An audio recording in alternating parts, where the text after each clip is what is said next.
در روزهای سوم ماه فوریه بارش میدباران و بیداری طبیعت از آمد بهار مژده میرساند.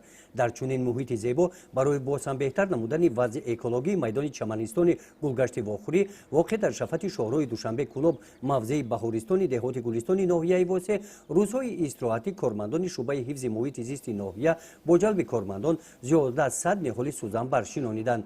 این مراتبه سوم معرکه نهال شنانی این کارمندان در این ماه می باشد.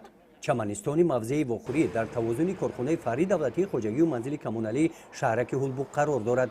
در این موضع زیاده از 10,000 نهال‌های سیاه‌افکن نگاهبین و پرورش می‌یابند. نهال‌های در شفت شاهراه شنانیده شده هم محصول مهنت این کارمندان می‌باشند. موافق نقشه چرابینی ناحیه واسه اوید نهال شنانی ما باید 33,000 نهال‌های همیشه سبز آرایشی میوه‌دهنده شنانیم که تا امروز علاقه 60% نقشه را اجرا کردیم. در هر منطقه که ما نهال میشونیم با همون دوام وابسته کرده شده سند قطعی طبق سند چه نگاهبین.